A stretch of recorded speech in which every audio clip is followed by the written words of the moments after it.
আমাৰ স্কিনত যদি এটা নেচাৰেল গ্লো আহে কেনেকুৱা লাগিব বাৰু সেই গ্লো আমাৰ without chemical without any medicine ঠিক আছে সেই গ্লো আহিব আমাৰ আমি ঘৰত এটকাও খৰচ নকৰাকে যেনেকৈ মই আপোনালোকক থাম্বনেইলত দিছোঁ যেনেকৈ আমি এটকাও খৰচ নকৰাকে আমাৰ স্কিনখনক আমি কেনেকৈ গ্লো আনিব পাৰোঁ এতিয়া ধৰি লওক কেমিকেল লগাই পেলাই যেতিয়া আপুনি এটা স্কিনত কেমিকেল ইউজ কৰে বিভিন্ন ধৰণৰ ময়শ্চাৰাইজাৰ হওক বিভিন্ন ধৰণৰ নাইট ক্ৰীম হওক সেইবিলাক যেতিয়া আপুনি কেমিকেল ইউজ কৰে মই মোৰ চেনেলত সদায় এটা কথা কওঁ যে আপোনালোকে কেমিকেল ইউজ কৰাৰ পৰা অলপ দূৰত থাকক একদম নোৱাৰিলে বেলেগ কথা ধৰি লওক আমাৰ লেডিজসকলে কেতিয়াবা আমাৰ ফাউণ্ডেশ্যন লগাব লগা হয় সেইবিলাকতো আমি নেচাৰেল বস্তু নাপাওঁ চ' সেই বাহিৰত যেতিয়া ওলাই যাওঁ তাৰপিছত আহি পেলাই আমি কেনেকৈ কি কৰিব লাগিব কি কৰিব নালাগিব সেইখিনি কথা মই পিছলৈ কৈ যাম আপোনালোকে শুনি যাওক কিন্তু মই আজি ক'ম অকল নেচাৰেল প্ৰডাক্টৰ কথা আপুনি এটকাও খৰচ নকৰাকৈ ঘৰতে আপুনি একো মানে ধৰি লওক একো অসুবিধা নোহোৱাকৈ অকণো সময় নষ্ট নকৰাকৈ কেনেকৈ আপোনাৰ স্কিনখন বছৰৰ পাছত বছৰ গ্লো কৰি আপুনি থাকিব পাৰিব আপোনাক মানুহে সুধিব যে ক'ত ফেচিয়েল কৰাইছে ক'ত কি কৰাইছে চ' ধুনীয়াকৈ ভিডিঅ'টো চাই যাওক শেষলৈকে আৰু মোক ছাপোৰ্ট কৰিবলৈ আপোনালোকে নাপাহৰিব ছাবস্ক্ৰাইব কৰি ল'ব তেতিয়াহে মোৰ নতুনকৈ যিবিলাক ভিডিঅ' আহে মই বেছিভাগ health care skin care mental care এইবিলাকৰ ওপৰত বেছিকৈ ভিডিঅ' দিওঁ চ' আপোনালোকে চাব গোটেই মোৰ নটিফিকেশ্যন আগতে পাবৰ কাৰণে আপোনালোকে ছাবস্ক্ৰাইব কৰি বেল আইকনটো প্ৰেছ কৰিব এতিয়া আমি ক'ম নেচাৰেল গ্ল'টো আমাৰ ধৰি লওক আমাৰ সৰুৰ পৰা এটা নেচাৰেলি স্কিনত গ্ল' থাকে সেই গ্ল'টো আমাৰ কিয় গুচি যায় যেতিয়া আমি লাহে লাহে ডাঙৰ হ'ম আমাৰ পঢ়া শুনা আহিলেও আমাৰ টেনশ্যন এটা আহি যায় ধৰি লওক পঢ়া শুনাৰ পিছত যেতিয়া চাকৰি বা আপোনাৰ বিজনেছ যিয়ে হওক তাৰ কাৰণেও ধৰি লওক আমাৰ এটা টেনশ্যন আহি যায় আজিকালি আমাৰ যেতিয়া টেনশ্যন আমি ল'ম তেতিয়াহ'লে আমাৰ স্কিনৰ গ্ল'টো লাহে লাহে নাইকিয়া হৈ যায় চ' টেনশ্যনৰ পৰা দূৰত থাকিব চেনেলত এটা ভিডিঅ' আছে মানে টেনশ্যনৰ পৰা কেনেকৈ দূৰত থাকিব লাগিব টেনশ্যনৰ পৰা দূৰত থকাৰ কাৰণে মই মেডিটেশ্যনৰ খুব ধুনীয়া উপায় দিছোঁ মেডিটেশ্যনৰ ভিডিঅ'ত আপোনালোকে গৈ পেলাই চাব টেনশ্যনৰ পৰা কেনেকৈ দূৰত থাকিব টেনশ্যন লোৱাটো একেবাৰে বেয়া কথা টেনশ্যন হ'লে আপোনাৰ শৰীৰত বিভিন্ন ধৰণৰ বেমাৰবোৰ হ'বলৈ ধৰে তাৰ উপৰিও আপোনাৰ বডিটোত আপোনাৰ খোৱা বস্তুবোৰ ডাইজেষ্ট নহয় বডিটোৱে ভালকৈ কাম নকৰে তেতিয়া আমাৰ অট'মেটিকেলি আমাৰ স্কিনৰ পৰা গ্ল' গুচি যাব আৰু আমি যেনেকৈ নাকেৰে উশাহ লওঁ আপোনালোকে হয়তো ভাবিছে নাকেৰে আৰু মুখেৰে আমি উশাহ লওঁ কিন্তু আমাৰ স্কিনখনেও উশাহ লয় আমাৰ স্কিনখন এটা এনেকুৱা এটা মানে বডিৰ অৰ্গেন যিটোৱে নেকি খুব সুন্দৰকৈ উশাহ লয় চ' আমি যেতিয়া স্কিনখনত যেতিয়া আমি বিভিন্ন ধৰণৰ কেমিকেল ইউজ কৰিম বিভিন্ন ধৰণৰ কেমিকেল ধৰি লওক দিনে ৰাতি আমাৰ লেডিজসকলৰ বেছি হয় হাতত এটা ভৰিত এটা মুখত এটা ডিঙিত এটা আমাৰ বিভিন্ন ধৰণৰ আমি প্ৰডাক্ট ইউজ কৰোঁ চ' সেইবিলাক ইউজ যেতিয়া আমি কৰিম লাহে লাহে বডিত মানে স্কিনত ইমান অবজাৰ্ভ কৰিলে স্কিনখনে তাৰ পৰা আমাৰ কি হয় আমাৰ বিভিন্ন ধৰণৰ স্কিনৰ প্ৰব্লেম শৰীৰটোৰ প্ৰব্লেম বিভিন্ন ধৰণৰ আপোনাৰ বেমাৰ আজাৰ লগ দিব পাৰে লাহে লাহে হয়তো আপোনাৰ এদিন দুদিনতে নেদেখিব কিন্তু আপুনি বছৰ যোৱাৰ পিছতে আপুনি গম পাব আপোনাৰ স্কিনত ক'ৰবাত প্ৰব্লেম আপোনাৰ শৰীৰত প্ৰব্লেম বিভিন্ন ধৰণৰ প্ৰব্লেমবিলাক আহি যায় তো সেইকাৰণে মই সদায় কওঁ যে আপুনি নেচাৰেল বস্তু ইউজ কৰক এতিয়া মই আপোনালোকক এনেকুৱা এটা পাৱাৰফুল টেকনিকৰ কথা ক'ম যিটোৱে নেকি আমাৰ শৰীৰৰ পৰা 70টা বেমাৰ দূৰ কৰাৰ উপৰিও আমাৰ স্কিনখন সাংঘাতিক ধৰণৰ গ্ল' কৰিব সেইটো হৈছে আপোনাৰ এটা অদ্ভুত ধৰণৰ প্ৰাণায়াম সেইটো হৈছে আপোনাৰ কপালভাতিৰ নাম চাগে আপোনালোকে নিশ্চয় শুনিছে কপাল মানে হৈছে আমাৰ ফৰহেড যিটো আমাৰ ফৰহেড হয় সেইটো কপাল হয় আৰু ভাতি মানে হৈছে আপোনাৰ শ্বাইনিং মানে গ্ল' চ' কপাল হৈছে আমাৰ কপালখন যেতিয়া আমাৰ গ্ল' হ'ব আমাৰ গোটেই ফেচটো আমাৰ গ্ল' কৰিব ধৰিব চ' সেইটোকে কয় কপালভাতি চ' কপালভাতি কেনেকৈ কৰিব সেইটো মই আপোনালোকক দেখুৱাই দিম কপালভাতিটো আপোনালোকে খালী পেটত যেতিয়া উঠিব তেতিয়া মানে এগিলাচ পানী খাই লৈ পেলাই আধা ঘণ্টামানৰ পিছত আপোনালোকে কপালভাতি কৰক কপালভাতি এনেকুৱা এটা টেকনিক এনেকুৱা এটা মানে ব্যৱস্থা যিটো আমাৰ মানে আপোনাৰ আয়ুৰ্বেদে বহুত বছৰ হাজাৰ বছৰ আগতে এইবোৰ বস্তু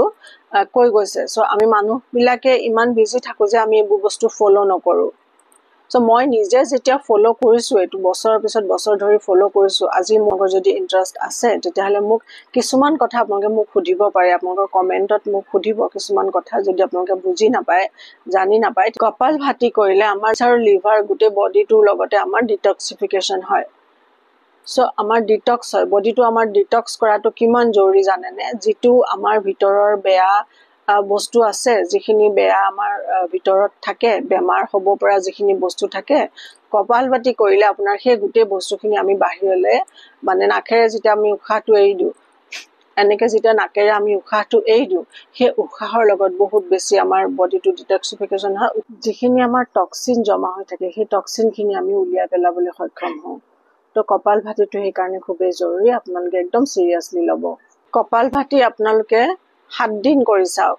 7 দিন কৰাৰ পিছত আপোনালোকে যেতিয়া কি ৰিজাল্ট পায় মোক কমেণ্টত জনাব। সাংঘাতিক ধৰণৰ ৰিজাল্ট পাব। কিন্তু তাৰ লগতে মই আপোনালোকক একদম ষ্ট্ৰিক্টলি মনা কৰিম, জাংক ফুড নাখাব আপোনালোকে, সেইবিলাকৰ পৰা দূৰত থাকক। আমি সকলোৱে সুন্দৰ হৈ থাকিবলৈ ভাল পাওঁ, সকলোৱে এটা নিৰোগী শৰীৰ লৈ ফুৰিবলৈ ভাল পাওঁ। যেতিয়া আমাৰ শৰীৰটো ৰোগী হৈ যায়,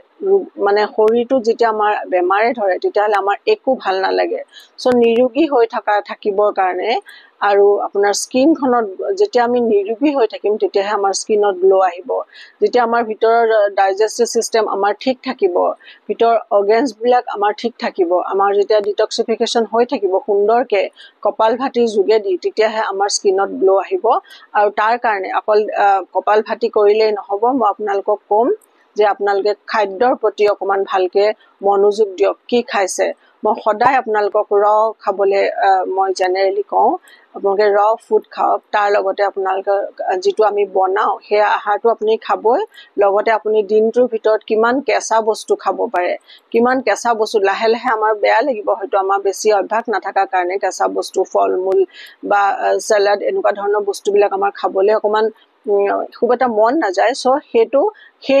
সেয়াহে আচলতে আমাৰ মেইন আহাৰ হ'ব লাগে। মানে ফুডটো মেইন আহাৰ কৰি লৈ পেলাই বাকী আমি যিবিলাক আহাৰ খাওঁ, বনোৱা আহাৰ, সেইটো আপুনি ছেকেণ্ডাৰী কৰি লওক। আপুনি যি খাদ্য খায় তাৰ আগতে অকণমান কিবা খাই লওক, মানে আপুনি কেঁচা বস্তু বা ফল মূল অলপমান খাই পেলাই পিছত আপুনি আহাৰ খাওক। তেতিয়া আপুনি দেখিব দুইটা যেতিয়া একেলগে মেইনটেইন কৰি যাব, তেতিয়া আপুনি দেখিব আপোনাৰ স্কিনৰ গ্ল' দেখি আপুনি নিজে আচৰিত হ'ব। 7 দিনৰ পিছত মোক আপোনালোকে কমেণ্ট কৰি জনাব যে কেনেকুৱা ৰিজাল্ট পালে আপোনালোকে। ইয়াৰ পিছতে মই আপোনালোকক আৰু এটা কথা ক'ম। আপোনালোকৰ হয়তো কাৰোবাৰ চকুৰ গুৰি ক'লা পৰিছে, কাৰোবাৰ হয়তো স্কিনত কিছুমান ফ্ৰিকলছৰ দাগ পৰিছে, বা বেলেগ বেলেগ যিকোনো ধৰণৰ শালমন আছিলে সেইবিলাক গুচি গ'ল, তাৰ পৰা দাগ পৰিছে। সেইটো কাৰণে আপোনালোকে নেচাৰেলি এটা কি ব্যৱস্থা কৰিব, তাৰ মই আপোনালোকক এটা কথা ক'ম। ৰাতি যেতিয়া আপোনালোকে মানে আহাৰ খাই পেলাই শুব, তেতিয়া আপোনালোকে দাঁত ব্ৰাছ কৰি ভালকৈ ব্ৰাছ কৰি পেলাই শুব। ৰাতিপুৱা শুই উঠি আপোনালোকৰ আমাৰ যিটো মুখৰ ভিতৰৰ চেলাইবা আছে, যিটো লেলাৱতি আছে, সেই বস্তুটো ইমান এটা ডাঙৰ মানে মেডিচিন, আপোনালোকে ভাবিব নোৱাৰে, সেইটো খুব ডাঙৰ এটা মেডিচিন। আপোনালোকে মানে মুখৰ ভিতৰৰ পৰা চেলাইবাটো উলিয়াই পেলাই য'ত য'ত প্ৰব্লেম আছে আপোনালোকৰ, চকুৰ গুৰিত হওক, এইবিলাকত হওক, য'ত য'ত প্ৰব্লেম আছে তাত আপোনালোকে লগাই পেলাই 5 মিনিটমান সময় থৈ পেলাই আপোনালোকে যেতিয়া আকৌ ৰাতিপুৱা উঠি ডেফিনেটলি ব্ৰাছ কৰে, ব্ৰাছ কৰা হোৱাৰ পিছত মুখখন লাহেকৈ ধুই দিব। এনেকৈ কেইদিনমান কৰাৰ পিছত দেখিব লাহে লাহে বস্তুবোৰ পাতল হৈ গৈছে, আপোনাৰ দাগ চাগবোৰ, আৰু লাহে লাহে একেবাৰে নাইকিয়া হৈ গৈছে। এইটো এটা খুব ভাল উপায়, আপোনালোকে এই উপায়টো কৰিব। আৰু আপোনালোকে এটা কথা চাগে মন কৰিছে, এই কুকুৰ মেকুৰীবিলাকে যেতিয়া দুখ পায়, জীৱ জন্তুবিলাকে যেতিয়া দুখ পায়, তেতিয়া সিহঁতি বস্তুখিনি সেই দুখ পোৱা জেগাখিনি সিহঁতি কি কৰে, চেলেকি থাকে। সিহঁতৰ সেইটো এটা মেডিচিন হয়। যেতিয়া সিহঁতৰ সেই চেলাইবাটো মানে দুখ পোৱা জেগাখিনিত লাগে, ঘাইল জেগাখিনিত লাগে, তেতিয়াহ'লে সেইটো ভাল হৈ যায়। আমি কি কৰোঁ, আমি মেডিচিন লগাওঁ। আমিতো আৰু সেইখিনি বস্তুটো আমি মানে হেৰি কৰিব, জিভাৰে আমি চেলেকিব নোৱাৰোঁ। চ' আমি মেডিচিন লগাওঁ। কিন্তু সিহঁতি কি কৰে, সেই জিভাৰে বস্তুখিনি চেলেকি সিহঁতি ভাল কৰি দিয়ে। সিহঁতৰ চেলাইবাটো লাগিলে তাত সেই মানে যিখিনি আপোনাৰ মানে দুখ পোৱা জেগা আছে, সেই জেগাটো খুব সোনকালে কিয়ৰ হৈ যায়। তাৰপিছত আমাৰ আহিল মুখখনত আমি স্ক্ৰাব কেনেকৈ কৰিব। মুখখনত স্ক্ৰাব কৰিবৰ কাৰণে মই আৰু এটা ভিডিঅ'ত দিছিলোঁ যে মানে আমাৰ যিটো হেৰি আছে চাউলৰ গুড়ি আছে তাত মৌ বা গাখীৰ মিহলাই পেলাই স্ক্ৰাব কৰিব পাৰে আৰু কাৰোবাৰ স্কিনত ধৰি লওক অলপ প্ৰব্লেম আছে তেওঁলোকে স্কিনখন বেছি সেনচিটিভ হয় স্ক্ৰাব কৰিব নোৱাৰে তেতিয়াহ'লে এটা খুব ভাল উপায় আছে সেইটো মই আপোনালোকক জনাও হাতকেইখন এনেকে ল'ব আৰু খুব ভালকে এনেকে মাসাজ কৰিব হাতকেইখন এনেকে যেতিয়া মাসাজ কৰিব একদম আপোনালোকৰ গৰম হৈ যাব আৰু সেই গৰম পজিচন হাতখন এনেকে এনেকে আপোনালোকে এনেকে মালিচ কৰিব সেই গৰম হাতখনেৰে এনেকে মালিচ কৰিব মালিচ কৰাৰ পিছত 3-4 বাৰ মান মালিচ কৰাৰ পিছত দেখিব আপোনাৰ লাহে লাহে ডেড স্কিনবোৰ লাহে লাহে মুখ ধোৱাৰ পিছত লাহে লাহে ডেড স্কিনবোৰ গুচি যায় তো আপুনি সেইটো বস্তু এই বস্তুটো দিনটোত যেবাৰ পাৰে যেবাৰ সুবিধা হয় তেনেকে আপুনি কৰিব এইটো এটা খুব ভাল উপায় স্ক্ৰাবৰ কাৰণে স্কিনত এতিয়া আমাৰ লাহে লাহে ঠাণ্ডা আহি আছে আমি যেহেতু গিজাৰ ব্যৱহাৰ কৰো তো স্কিনখনত গৰম পানী একেবাৰে ইউজ নকৰিব পানীটো গৰম পানী স্কিনত ইউজ কৰিলে আপোনাৰ কি হয় খুব সোনকালে ৰিংকল পৰে স্কিনখনত সো গৰম পানী একদম ইউজ নকৰিব পানীটো একদম চাব আপোনালোকে লিউকৱাৰ্ম ওয়াটাৰ হ'ব লাগে মানে ঠাণ্ডাটো জাস্ট যাব লাগে ঠাণ্ডাত আমি ঠাণ্ডা পানী ইউজ কৰিব নোৱাৰো সেইটো বুজো কিন্তু একদম ঠাণ্ডাটো যাতে মানে নাইকিয়া হৈ গৈছে তেনেকুৱা এটা মানে পানী লাইট ওয়াৰ্ম হ'ব লাগে সেই পানীটো আপুনি ইউজ কৰিব মুখ ধুতে বিশেষকৈ মুখ ধুতে আৰু গাটোতো গৰম পানী বেছি গৰম নলবই গাটোতো আমাৰ হাত ভৰিবিলাকতো সাংঘাতিক ৰিংকল পৰে গৰম পানী ইউজ কৰিলে সো যিমান পাৰে একদম ওয়াটাৰটো গা ধুতে মুখ ধুতে তেনেকে ইউজ কৰিব গৰম পানীয়ে খুব বেয়া কৰে তাৰ পিছত আৰু এটা মই আপোনালোকক খুব সাংঘাতিক এটা ভাল উপায় দিও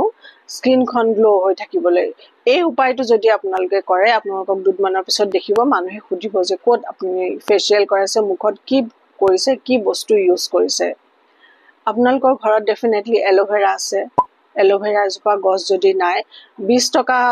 30 টকাতে এটা পুলি নাৰ্সাৰীৰ পৰা আনি পেলাই ঘৰত কোনোবা এটা জেগাত ৰুই থৈ দিব এটা টাবতো ৰুব পাৰে নহলে যিকোনো এটা পৰ্চনত ৰুই থৈ দিব আৰু এইটো একেবাৰে আপোনাৰ মেইনটেনেন্স নালাগে মেইনটেনেন্স ফ্ৰী এটা মানে প্লান্ট হয়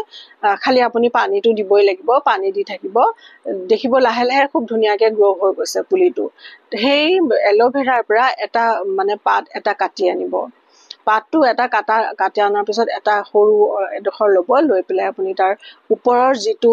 লেয়াৰ পাতৰ লেয়াৰটো সেইটো বাকলি বুলি মই ক'ম সেই বাকলিটো এৰুৱাই পেলাই ভিতৰৰখিনি আপুনি স্কিনত লগাওক স্কিনখন আগতে যেনেকে চাফা কৰে আপুনি কৰি ল'ব পাৰে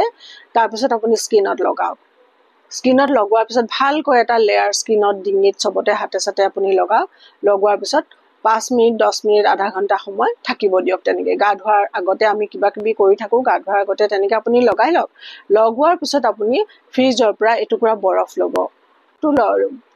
গোটেই স্কিনখনত আপুনি ৰাব কৰক লাহে লাহে এলোভেৰাটো ওপৰতে স্কিনত ৰাব কৰক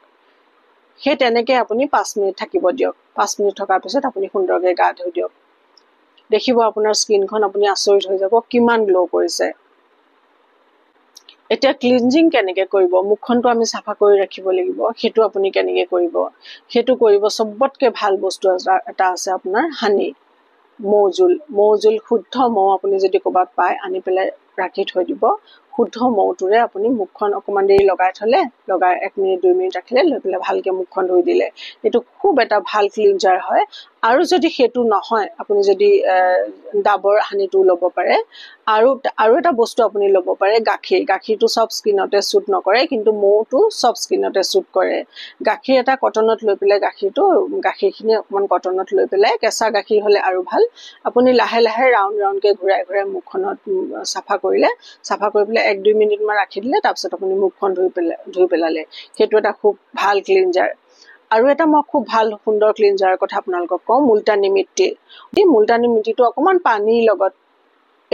একো আপুনি মিক্স কৰিব নালাগে তাতে গা ধোৱাৰ আগতে যেনেকৈ আপুনি মুখখন সাফা কৰো আমি গাটো সাফা কৰো তেনেকৈ গা ধোৱাৰ আগতে মুলতানী মিট্টিখিনি অকমান পানীত মিলাই পেলাই আপুনি মুখত ডিঙিত আৰু হাতত আপুনি লগাই থৈ দিলে লগাই থোৱাৰ পিছত 5 মিনিট ৰাখাৰ পিছত আপুনি ভালকে ধুই পেলালে হেতু এটা সাংঘাতিক ভাল ক্লিনজাৰ আৰু এটা ভাল ক্লিনজাৰ আছে মই আপোনালোকক কওঁ এটা আপোনাৰ বেসনত আপুনি অকন হালধি মিলাই পেলাই তাৰ লগত যদি আপুনি অকন পানী মিলাব পাৰে পানী মিলাই পেলাই আপুনি ধুনিয়াকে মিক্স কৰক এটা ধুনিয়া পেষ্ট কৰক পেষ্ট কৰি পেলাই আপুনি হেতু সপ্তাহত এদিন লগাব পাৰে আপুনি সপ্তাহত ডিঙিত লগাব মুখত লগাব লগাই পেলাই আপুনি শুকাই যাবলৈ দিব সেই ড্ৰাই স্কিন হয় তেতিয়াহ'লে তাত অকণ দৈ ল'ব পাৰে অকণমান গাখীৰ ল'ব পাৰে দৈ বা গাখীৰ যিকোনো এটা বস্তু ল'ব পাৰে বেছি যদি ড্ৰাই স্কিন হয় আৰু যদি আপুনি নৰ্মেল স্কিন হয় তেতিয়াহ'লে আপুনি বেচন হালধি আৰু পানী দি পেলাই আপুনি বা ৰ'জ ৱাটাৰ দি পেলাই আপুনি এটা পেষ্ট বনাই পেলাই ভালকৈ স্কিনত লগাই থোৱাৰ পিছত আপুনি ভালকৈ শুকাই যাব দিব শুকোৱাৰ পিছত আপুনি ভালকৈ ধুই পেলাব এইকেইটা আপুনি কৰি চাওক এইকেইটা কাম স্কিনত সাংঘাতিক ধৰণৰ আপোনাৰ গ্লো আহিব কোনো ধৰণৰ কেমিকেল আপুনি ইউজ কৰিব নালাগে কোনো ধৰণৰ একো বস্তু ইউজ কৰিব নালাগে আৰু যদি আপোনাৰ স্কিনখন খুব ৰাফ মই ইয়াত কোনো ধৰণৰ অইলৰ কথা কোৱা নাই এতিয়ালৈকে কোনো ধৰণৰ ক্ৰীমৰ কথা কোৱা নাই স্কিনখন যদি আপোনাৰ খুব ৰাফ হয় এটা মানে এজ হ'লেও মানুহৰ এটা স্কিনখন ৰাফ হয় অকণমান ধৰি লওক ড্ৰাই হৈ যায় স্কিনটো চ' ড্ৰাই হ'লে আপুনি কি কৰিব স্কিনখন যেতিয়া আপোনাৰ ড্ৰাই হৈ যায় তেতিয়াহ'লে আপুনি বা নাৰিকল তেল শুদ্ধ নাৰিকলৰ তেলটো ৰগন বাদাম অইলটো হ'লে বেছি ভাল হয় সেইটো ল'ব লৈ পেলাই 1 বা 2 ড্ৰপ হাতত ল'ব লৈ পেলাই মই যেনেকৈ কৈছিলোঁ হাতখন ৰাব কৰিব খুব ভালকৈ যেতিয়া হাতখন গৰম হৈ যাব তেনেকৈ এনেকৈ প্ৰেছ কৰি পেলাই হাতখনত মানে আপুনি লগাব ৰাতি শোৱাৰ আগে আগে তেনেকৈ লগাব ৰাতিপুৱা শুই উঠি আপোনাৰ দেখিব স্কিনখন যি ধুনীয়া হৈছে আপোনাৰ আপুনি নিজেই দেখি আচৰিত হৈ যাব এইখিনি কাম ধুনীয়াকৈ কৰি যাওক তাৰপিছত মোক কমেণ্টত জনাব